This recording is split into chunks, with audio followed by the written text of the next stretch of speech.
Good morning everyone. Welcome to PW only IAS. दोस्तों, Donald Trump अक्सर अपने speeches की वजह से, अपनी बातचीत की वजह से जाने जाते हैं। वो कई बार ऐसे बयान दे देते हैं जिससे कई बार दुनिया के अलग अलग लीडर्स को बहुत ज़्यादा परेशानी हो जाती है। अब ऐसा ही बयान एक डोनाल्ड ट्रंप ने कल दिया। उन्होंने ये बोला कि उनकी मोदी जी से बातचीत हुई। अब डोनाल्ड ट्रंप बहुत खुश नहीं थे मोदी जी से। क्यों खुश नहीं थे? क्योंकि उनको खुशी इस बात से नहीं थी कि भारत रशिया से तेल खरीद रहा है। तो डोनाल्ड ट्रंप ने बोला मोदी जी को, और ऐसा मोदी जी ने अश्योरेंस दिया कि अब हम रशिया से तेल नहीं खरीदेंगे। अब ये अपने आप में बड़ा ही चौंकाने वाला बयान था डोनाल्ड ट्रंप की तरफ से, कि वो मोदी जी को बोलते हैं एंड इस वजह से मोदी जी मान जाते हैं, चलो ठीक है अब हम तेल नहीं खरीदेंगे रशिया से। अब इससे पूरी दुनिया में काफी हड़कंप बन जाता है। प्लस ऑपोजिशन लीडर्स भी यहाँ पे सरकार को क्रिटिसाइज करते हैं कि अब डोनाल्ड ट्रंप डिसाइड करेंगे क्या कि कब हम तेल खरीदेंगे, किससे नहीं खरीदेंगे। अब इसके ऊपर मिनिस्ट्री ऑफ एक्सटर्नल अफेयर्स का भी बयान आया। उन्होंने कहा कि दोनों लीडर्स के बीच में कोई बातचीत हुई ही नहीं है। अगर हम 15 अक्टूबर की बात करें तब भी कोई बातचीत नहीं हुई है, और अगर 9 अक्टूबर की बात करें तो तब भी डोनाल्ड ट्रंप और मोदी जी के बीच में कोई बातचीत नहीं हुई है। तो मिनिस्ट्री ऑफ एक्सटर्नल अफेयर ने यहाँ पर इसको बोल दिया है कि ऐसी कोई बातचीत हुई ही नहीं है। तो उन्होंने यहाँ पे दोनों ने अलग अलग बयान दिए हैं। अब डोनाल्ड ट्रंप क्यों इस तरह के बयान देते रहते हैं बार बार अपनी मर्जी से, ये तो देखो डोनाल्ड ट्रंप ही बता पाएंगे। अब क्वेश्चन ये आता है कि सर क्या हमारी मिनिस्ट्री ऑफ एक्सटर्नल अफेयर ने ये क्लैरिफाई किया कि रशिया से तेल हम कम मंगा रहे हैं या क्या कर रहे हैं? देखो, अगर हम यहाँ पे डेटा की बात करें ना, तो डेटा हमें ये बताता है कि पिछले 3 महीने के अंदर, यानी कि अगर हम जून और सितंबर का डेटा हम यहाँ पे क्लैरिफाई करें, तो उसमें पता ये लगता है कि भारत ने धीरे धीरे करके रशिया से तेल मंगाना कम एक्चुअल में कर दिया है। डेटा हमें ये बता रहा है कि 3 महीने में हमने 45% कम तेल मंगाया है एज कंपेयर टू जो हम पहले मंगाया करते थे। तो इंडिया ने पिछले 3 महीने में जो इंपोर्ट्स थे रशिया से वो कम कर दिए हैं। हम ये नहीं कह सकते कि भारत ने बंद कर दिया रशिया के साथ तेल मंगाना, ना, कम जरूर कर दिया है। अब ये कम किस वजह से हुआ है इसके रिगार्डिंग हमारे पास कंप्लीट क्लैरिटी नहीं है। पर डोनाल्ड ट्रंप ये कह रहे हैं कि भाई धीरे धीरे इंडिया ने अश्योरेंस दिया है कि धीरे धीरे करके पूरी तरह से खत्म कर देंगे। इमीडिएटली नहीं होगा, पर धीरे धीरे करके इस तरह से ये काम हो जाएगा। तो लेट अस सी आगे जाके और हमारी तरफ से क्या क्लैरिफिकेशन आती हैं। पर पॉइंट ये आता है ना कि जब इस तरह से बयान देते रहे ना डोनाल्ड ट्रंप, कि कभी बोल देते हैं कि मैंने वॉर रुकवा दी, कभी मैंने ये कर दिया, कभी मैंने वो कर दिया, और बार बार मिनिस्टर ऑफ एक्सटर्नल अफेयर्स को आके बयान देना पड़ता है और क्लैरिफाई करना पड़ता है, ये अपने आप में बहुत ही गलत चीज़ है दोनों देशों के रिश्तों के बीच में। इसके साथ ही साथ अगर हम बात करें दोस्तों, जो श्रीलंका की प्राइम मिनिस्टर हैं वो भारत विजिट के ऊपर हैं, एंड उन्होंने जो हिंदू कॉलेज है ना आपका नई दिल्ली के अंदर, दिल्ली यूनिवर्सिटी के अंदर, उसको विजिट किया। उसका रीजन ये था कि दरअसल में जो श्रीलंका की प्राइम मिनिस्टर हैं वो हिंदू कॉलेज से ही पढ़ी हुई हैं, तो उसी की एलम आपको देखने को यहाँ पे मिलेंगी। दोस्तों, डेट है आज की 17 अक्टूबर 2025, एंड आप सभी का स्वागत है आज के प्रीलिम बूस्टर न्यूज डिस्कशन में। स्टार्ट करने से पहले मैं आपको बता दूं कि हमारी टीम के जो पीडब्ल्यू ओनली एस के 3 साल कंप्लीट होने के उपलक्ष्य में, साथ ही साथ जो दिवाली का उत्सव है, इसी मौके पे हमारी टीम सभी UPSC and state PSC courses के ऊपर आपको 70% ऑफ आपको दे रही है। तो डेफिनेटली आप इन कोर्सेज के अंदर खुद को एनरोल कर सकते हैं। जैसे जो 2 ईयर बैचेस हैं, संकल्प, पिनेकल, उनमें आप एनरोल कर सकते हैं। और अगर आप 1 ईयर वाले कोर्सेज दैट इज प्रहार और टाइटन में एनरोल करना चाहते हैं तो उसके भी लिंक्स नीचे डिस्क्रिप्शन में दिए हुए हैं। इसके अलावा जो बच्चे 2028 की तैयारी कर रहे हैं, तो हमारी टीम यहाँ पे उनको फेज्ड मैनर के अंदर यहाँ पे पढ़ाती है। एंड डेफिनेटली ये जो बैच है ये ऑनलाइन भी अवेलेबल है इंग्लिश हिंदी के अंदर, एंड साथ साथ ही ऑफलाइन भी आपको अवेलेबल हो जाएगा। तो सभी कोर्सेज के जो लिंक्स हैं नीचे डिस्क्रिप्शन के अंदर दे दिए गए हैं। चलिए दोस्तों, स्टार्ट करते हैं। पहला जो टॉपिक हमें आज पढ़ना है वो कॉमनवेल्थ गेम्स के बारे में है। देखो, जब हम बात करते हैं ना कॉमनवेल्थ गेम्स, जब ये वर्ड सुनते हैं तो सबसे पहले आता है दिमाग में कॉमनवेल्थ गेम स्कैम। आपको याद होगा पिछली बार जब हमने 2010 में हमने कॉमनवेल्थ गेम्स कंडक्ट करवाई थी नई दिल्ली के अंदर, तो बहुत ज़्यादा कंट्रोवर्सी उसके रिगार्डिंग हो गई थी। बहुत ज़्यादा पैसों का हेर फेर वहाँ पे हमें देखने को मिला था। चलो, वो एक पास्ट की मेमोरी है, एक खराब मेमोरी हमारे दिमाग में है, बट अब हमारे पास एक अपॉर्चुनिटी है एक बहुत अच्छी मेमोरी क्रिएट करने की।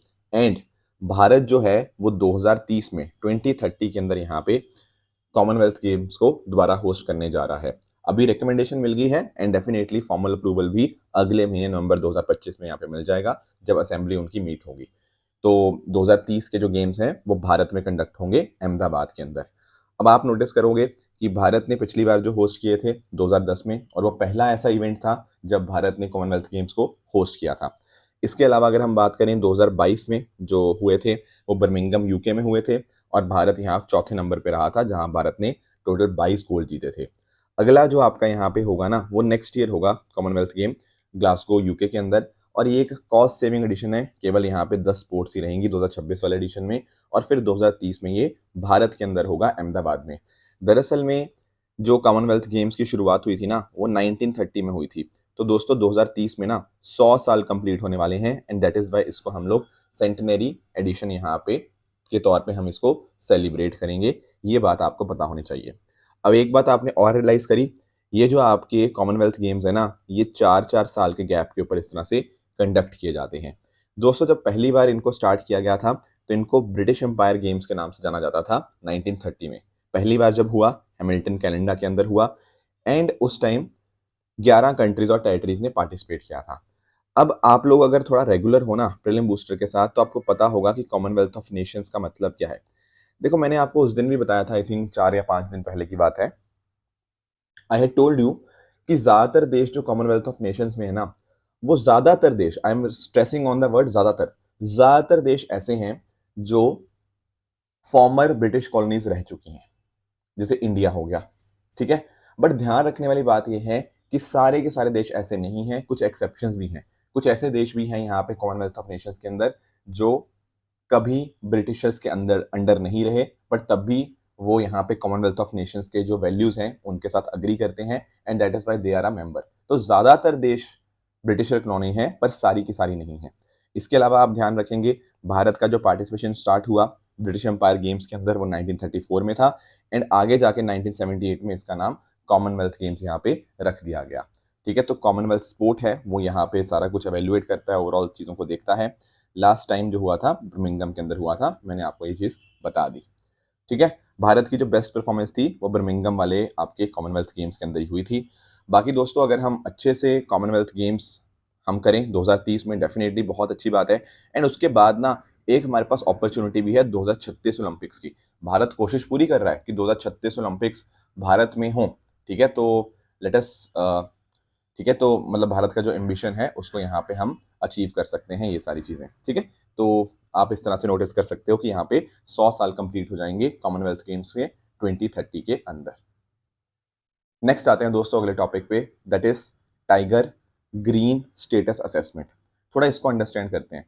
देखो हम लोगों ने ना IUCN असेसमेंट तो बहुत बार पढ़ा है।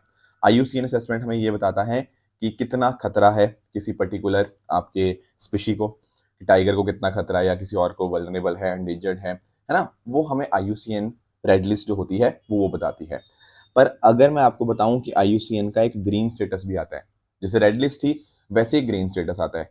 अब ग्रीन स्टेटस क्या होता है? ग्रीन स्टेटस ना दरअसल में ये बताता है कि अगर मान लो किसी स्पीशीज को हम रिकवर कर रहे हैं, तो कितना पास है या कितना दूर है उसको पूरी तरह से रिकवर करने के लिए।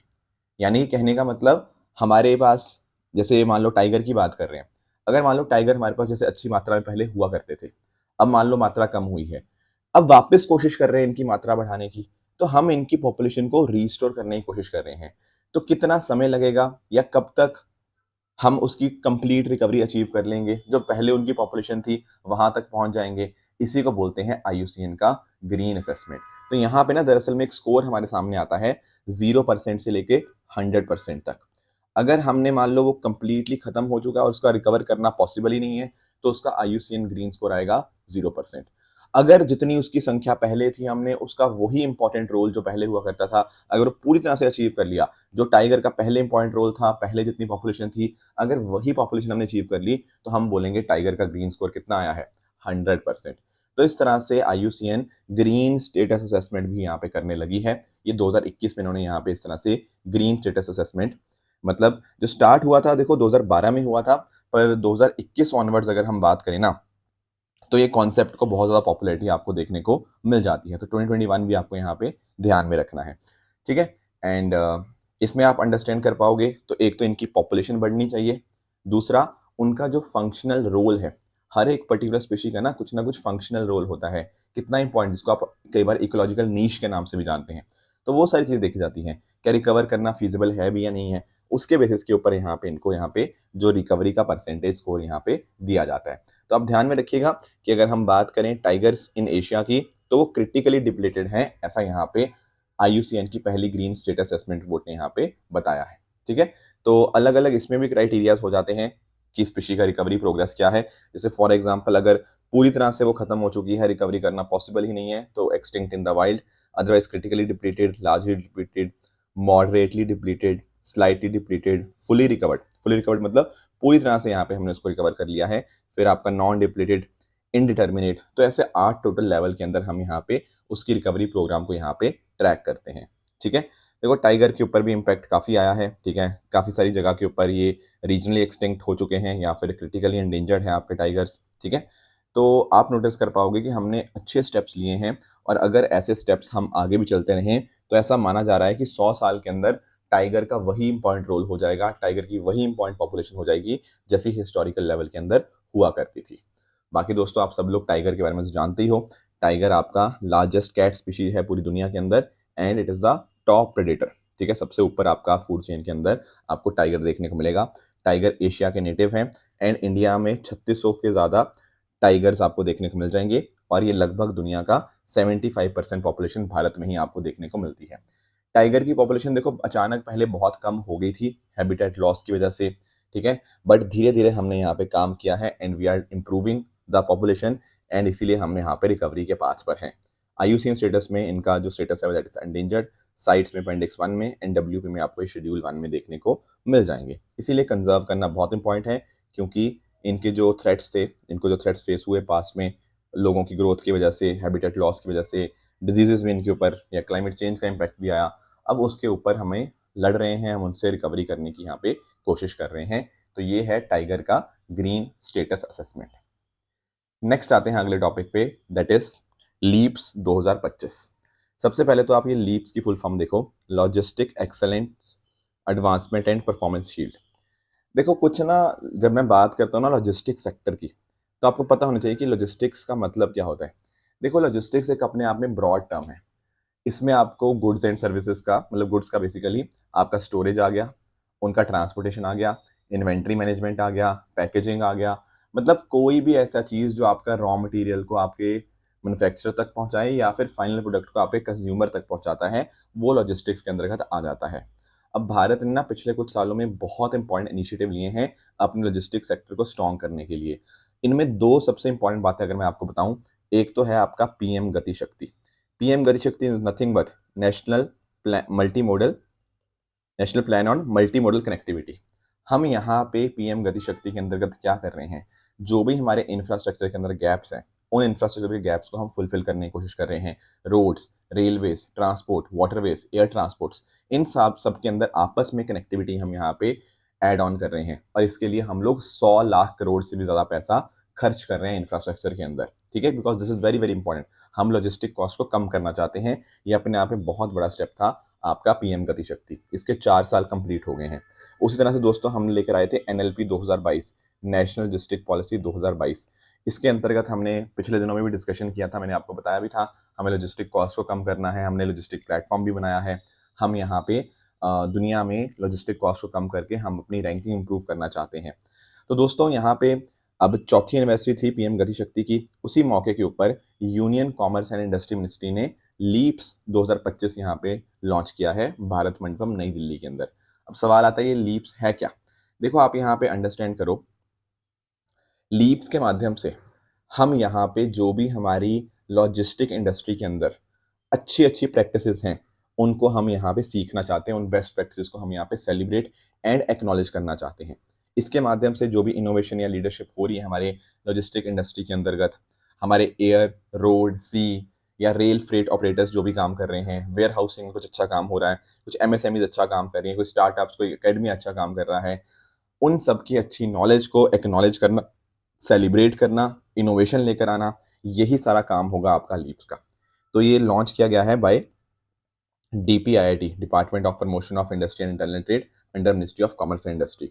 तो अलग अलग तरह के स्टेक होल्डर्स यहाँ पे कवर हो जाएंगे, एंड इस तरह से टोटल आपके 13 कैटेगरीज को 5 सेगमेंट्स में बांटा जाएगा। एक हो गया कोर लॉजिस्टिक, जैसे एयर, रोड, रेल, ये सब आपकी चीज़ें आ गई। एमएसएमईज आ गए, स्टार्टअप्स आ गए, इंस्टीट्यूशंस आ गए, एंड आपके और इसके अलावा जो कैटेगरी जैसे आपके थर्ड पार्टी लॉजिस्टिक्स होते हैं ना, जैसे या अमेजोन, फ्लिपकार्ट हो गया, इनके द्वारा जो आपके, या ई कार्ट हो गया, ये सारे आपके जो लॉजिस्टिक्स वाले हैं इनको भी यहाँ पे हम कवर करेंगे। ठीक है, तो सस्टेनेबिलिटी के ऊपर ध्यान होगा कि लॉजिस्टिक्स को देखें, साथ ही साथ इन्वायरमेंट का भी ध्यान रखें। हमारी जो ईएसजी प्रैक्टिसेस हैं, environment social and governance practices, उनको हम यहाँ पे इम्फेसाइज करें, ताकि हमारा जो आत्मनिर्भर भारत का सपना है और विकसित भारत का सपना है, हम उसको यहाँ पे अचीव कर पाएँ। तो डेफिनेटली इसकी लीप्स 2025 की बहुत बहुत ज़्यादा सिग्निफिकेंस आने वाले समय में देखने को मिलेगी। नेक्स्ट आते हैं दोस्तों, अगला टॉपिक हमारे सामने है वर्ल्ड फूड डे। दोस्तों कल था 16 अक्टूबर, एंड हर साल हम लोग 16 अक्टूबर को सेलिब्रेट करते हैं एज वर्ल्ड फूड डे। अब क्वेश्चन आता है कि 16 अक्टूबर क्यों? इसका रीज़न ये है कि 1945 के अंदर 16 अक्टूबर को food and agriculture organisation FAO का जन्म हुआ था। तो दैट इज़ वाई हर साल हम 16 अक्टूबर को ये सेलिब्रेट करते हैं वर्ल्ड फूड डे। पहली बार हमने 1981 में इसको ऑब्जर्व किया, उस समय थीम थी फूड कम्स फर्स्ट। फिर बाद में UNGA ने भी इसको इंडोर्स कर दिया 1984 के अंदर, एंड इस वजह से जो कल हमने वर्ल्ड फूड डे सेलिब्रेट किया उसकी थीम थी hand in hand for better foods and a better future. ठीक है, तो बेसिकली पता क्या है, वर्ल्ड फूड डे सेलिब्रेट करने से हम लोग दुनिया को ये बताते हैं कि न्यूट्रिशन की कितनी ज़्यादा इंपॉर्टेंस है, फूड सिक्योरिटी कितनी ज़्यादा इंपॉर्टेंस है। अच्छी एग्रीकल्चर प्रैक्टिसेस अगर आप अडॉप्ट करेंगे, उससे सब कुछ बढ़िया रहेगा, हेल्थ अच्छी रहेगी, ग्रोथ अच्छी रहेगी, वेलबींग अच्छा रहेगा, और एग्रीकल्चर भी यहाँ पे सस्टेनेबल हो पाएगा। यही फोकस है वर्ल्ड फूड डे का। अब दोस्तों बात करें भारत की, तो भारत ने काफ़ी अच्छा काम किया है। हम एक टाइम के ऊपर फूड स्कार्स नेशन थे, पर आज समय हम फूड सिक्योर नेशन है। We have achieved food security. हालांकि हमने फूड सिक्योरिटी तो इंश्योर कर ली है, पर अभी भी पूरी तरह से हमें न्यूट्रिशनल सिक्योरिटी अचीव करना बचा हुआ है। आप लोग सुनते हो ना हिडन हंगर के बारे में, कि बेसिकली हमारे पास खाना तो पहुंच गया, पर लोगों तक प्रॉपर माइक्रो न्यूट्रिएंट्स पहुंचाना अभी भी हमारा बचा हुआ है। तो उसके ऊपर हमें आने वाले समय में काम करना होगा। बट एनीवेज, बात करें भारत की फूड प्रोडक्शन की, तो आप यहाँ पे नोटिस कर पाओगे पिछले 10 साल के अंदर हमने 90 मिलियन मेट्रिक टन की बढ़ोतरी हुई है हमारे फूड गेन प्रोडक्शन के अंदर। एंड आप नोटिस कर पाओगे फ्रूट्स एंड वेजिटेबल आउटपुट ने बहुत मेजर कॉन्ट्रीब्यूशन यहाँ पे दिया है। उसके अलावा अगर हम बात करें तो मिल्क की प्रोडक्शन के अंदर एंड मिलेट्स की प्रोडक्शन के अंदर दुनिया में हम पहले स्थान पे हैं, और फिश, फ्रूट्स एंड वेजिटेबल की प्रोडक्शन के अंदर हम दुनिया में दूसरे स्थान के ऊपर हैं। हनी और एग्स की प्रोडक्शन भी 2014 के बाद डबल हुई है। और भारत की बहुत इंपॉर्टेंट स्कीम है दोस्तों, जैसे नेशनल फूड सिक्योरिटी एक्ट 2013 का जो एक्ट है ना, अपने आप में बहुत ही इंपॉर्टेंट बन जाता है NFS से। UPSC में क्वेश्चन भी आए हुए हैं इसके अंदर, मेंस के अंदर।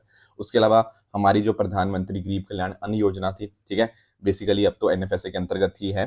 ठीक है, तो ये सारे फ्लैगशिप इनिशिएटिव ने मदद की है। प्रधानमंत्री पोषण हो गया, पोषण शक्ति निर्माण। इसके अलावा PDS के अंदर हम रिफॉर्म्स लेकर आए हैं, जैसे स्मार्ट PDS।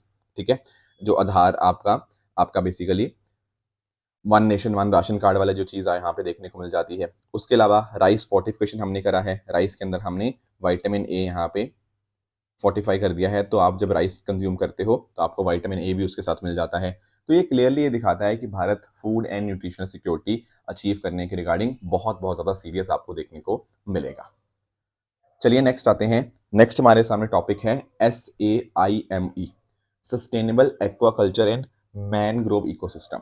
देखो, आप सब लोग मैनग्रोव्स के बारे में जानते होंगे, है ना। जब हम बात करते हैं ना मैनग्रोव्स की, तो मैनग्रोव्स के बारे में मैंने आपको आई थिंक 2 हफ्ते पहले डिस्कशन किया था। मैनग्रोव्स आपके सॉल्ट टॉलरेंट ट्रीज आपको देखने को मिल जाएंगे। ठीक है, जैसे आपने सुंदरबंस आपने देखे होंगे। अब इनकी ना रूट स्ट्रक्चर बड़े ही शानदार होते हैं, जिनको हम लोग न्यूमेटोफोर्स के नाम से भी जानते हैं। न्यूमेटोफोर्स आप बोल दीजिए, या फिर आप इनको एरियल रूट्स भी आप इनको बोल सकते हो। बेसिकली ये जो रूट्स होती हैं ये रेस्पिरेशन में हेल्प करती हैं, क्योंकि वाटर लॉक्ड सॉइल्स हैं, वहाँ पे ऑक्सीजन कैसे ऑब्टेन होगा, तो वहाँ पर आपकी जो रूट्स हैं वो मदद करती हैं। एंड मैनग्रोव्स ना बहुत शानदार पता क्यों हो जाते हैं, क्योंकि भाई हमारे इकोसिस्टम के लिए बहुत इंपॉर्टेंट है, कार्बन रिच इकोसिस्टम है। बाकी ऐसा देखा गया कि कई बार अगर मान लो लेट से आपका कुछ सुनामी वगैरह आ रही है, कुछ इस तरह से आना है, फ्लड्स वगैरह, तो उसको यहाँ पे मिटिगेट कर देते हैं, उसका इफेक्ट को यहाँ पे कम कर देते हैं। स्टॉर्म सर्ज आ गया, कुछ इस तरह की चीज़ों के कॉन्टेक्स्ट में। बाकी ये बफर की तरह काम करते हैं बिटवीन लैंड एंड सी। तो मैनग्रोव अपने आप में बहुत इंपॉर्टेंट है। पर दोस्तों मैनग्रोव तो इंपॉर्टेंट है ही है, पर वहाँ की इकोनॉमी भी इंपॉर्टेंट है। हमें दोनों चीज़ों का ध्यान रखना है। एंड उसी कॉन्टेक्स्ट में अगर हम बात करें, यहाँ पे एक इनिशिएटिव SAIME मॉडल, इसको यहाँ पे फूड एंड एग्रीकल्चर ऑर्गेनाइजेशन ने ग्लोबल टेक्निकल रिकॉग्निशन दिया है। अब सवाल आता है, पहली बात तो इनिशिएटिव है क्या? देखो, ये जो इनिशिएटिव है ना SAIME, ये एक ऐसा इनिशिएटिव है जहाँ पे हम मैंग्रोव्स का ध्यान रख रहे हैं, अलोंग विद दैट लोकल लोगों की जो इनकम है, उसको यहाँ पे बढ़ाने की कोशिश कर रहे हैं। तो लोगों का रोज़गार का एक ज़रिया यहाँ पे पैदा हो रहा है, जहाँ पर वो अच्छी इनकम यहाँ पे अर्न कर पाएँगे। अब सवाल आता है, अच्छी इनकम कैसे अर्न कर पाएँगे? देखो, आप लोगों को पता होगा श्रिम्प्स के बारे में। श्रिम्प्स एक तरह का आप कह लो कि प्रॉन्स की तरह ही होते हैं, ठीक है ना? तो एक क्रस्टेशियन आप इसको कह सकते हो। तो श्रिम्प्स की हम यहाँ पे प्रोडक्शन करते हैं। फिर वो श्रिम्प प्रोडक्शन होगा, वहाँ पे ट्रेड उसको हम दूसरे देशों में यहाँ पे कर सकते हैं। तो उससे लोकल लोगों को यहाँ पे बहुत ज़्यादा यहाँ पे फ़ायदा होता है। तो हमने पता क्या किया, ये जो यहाँ पे ब्रैकिश वाटर था मैंग्रोव के अंदर, हमने उसमें श्रिम्प बेस्ड एक्वाकल्चर कर लिया और साथ ही साथ हमारे मैंग्रोव हमने रिस्टोर कर लिए। तो दोनों को साथ में हम लेके चल रहे हैं यहाँ पे SAIME इनिशिएटिव के अंदर, जहाँ पर हमने मैनग्रोव कंजर्वेशन को सस्टेनेबल लाइवलीहुड के साथ यहाँ पे जोड़ दिया है। तो यहाँ पे इसको डेवलप किया गया है इस इनिशिएटिव को, जैसे by NEWS, nature environment and wildlife society, और इनफैक्ट ना बांग्लादेश ने भी यहाँ पे सपोर्ट किया है। उनकी भी यहाँ पे सोसाइटी है, Bangladesh environment and development society. तो मल्टीपल सोसाइटी यहाँ पे इन्वॉल्व है। तो इस तरह से ये जो प्रोजेक्ट है, ये लगभग 30 हेक्टेयर के अंदर आपको यहाँ पे देखने को मिलेगा, जिसमें 42 फिश फार्मर्स हैं।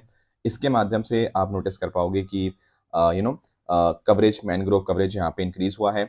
लोगों को कम्युनिटी पार्टिसिपेशन अप्रोच के माध्यम से हमने ये चीज़ें सॉल्व करी हैं, एंड मैनग्रोव लिटर को फॉडर की तरह इस्तेमाल किया जा रहा है श्रिम्प्स के लिए, ठीक है? तो दोनों यहाँ पे एक दूसरे को हेल्प कर रहे हैं इस पर्टिकुलर इनिशिएटिव के अंतर्गत। तो FAO ने क्या दिया है इसको, ग्लोबल टेक्निकल रिकॉग्निशन। तो फूड एंड एग्रीकल्चर ऑर्गेनाइजेशन क्या करता है, अगर मान लो कोई ऐसा एक्वाकल्चर या एग्री फूड सिस्टम है जो अपने आप में बहुत ही शानदार है, बहुत ही सस्टेनेबल है, तो उसको वहाँ पे अवार्ड देता है, ताकि अवार्ड देने से लोगों को जानकारी यहाँ पे मिले, एंड उनको यहाँ पे हम हाईलाइट कर पाए दुनिया के सामने।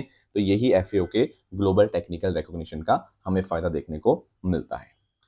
दोस्तों, कल हमने ना एक टॉपिक डिस्कशन किया था ग्रीन क्रैकर्स के बारे में। हमने चीज़ें तो पढ़ ली थी, पर एक दो छोटी छोटी चीज़ें हैं जो यहाँ पे मैं आपको और बताना चाहूँगा।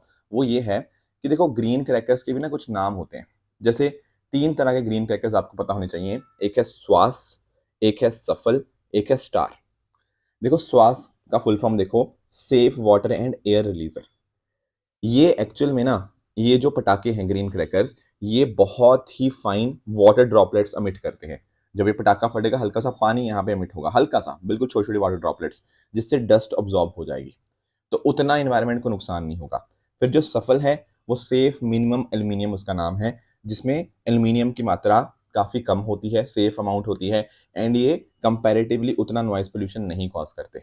उसके अलावा स्टार की बात करें तो सेफ थर्माइट क्रैकर हैं। यहाँ पर पोटेशियम नाइट्रेट या सल्फर नहीं होता, तो बहुत कम ये स्मोक यहाँ पे एमिट करते हैं।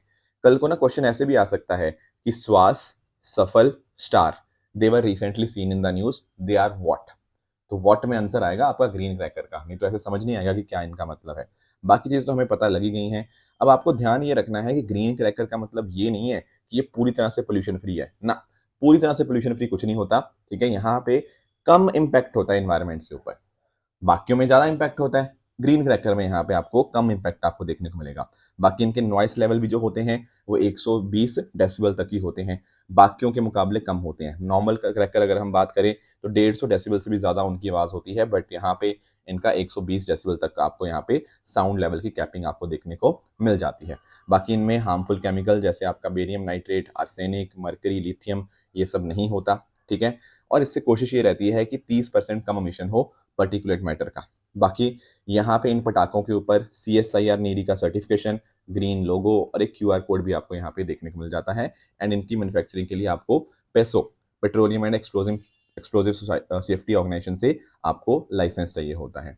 तो ये कुछ बातें थी जो ग्रीन क्रैकर के बारे में हमें क्लियर होनी चाहिए। अब दोस्तों, बात रही ट्रू एंड फॉल्स स्टेटमेंट्स की, आप इनको भी गो थ्रू कर सकते हो, एंड आप मुझे कमेंट्स में बताइएगा कि इनमें से कौन सा सही है, कौन सा गलत है। कल जो मैंने आपको होमवर्क दिया था, एक था वर्ल्ड इकोनॉमिक आउटलुक के बारे में। तो दोस्तों, जो वर्ल्ड इकोनॉमिक आउटलुक है ना, वो IMF निकालता है, ना कि वर्ल्ड बैंक। तो इसीलिए पहला स्टेटमेंट आपका गलत होगा। ऑपरेशन चक्रा की बात करें तो यस, यहाँ पे हम, हमारा जो CBI है, उसने यहाँ पे काम किया है सारा का सारा अ, आपके साइबर एनेबल्ड फाइनेंशियल क्राइम से लड़ने के लिए। तो yes, this second statement is the correct statement. Mount Lewotobi की बात करें तो दोस्तों, ये इटली में नहीं बल्कि आपके इंडोनेशिया में आपको देखने को मिलेगा, एंड इसीलिए थर्ड स्टेटमेंट आपका इनकरेक्ट बन जाएगा।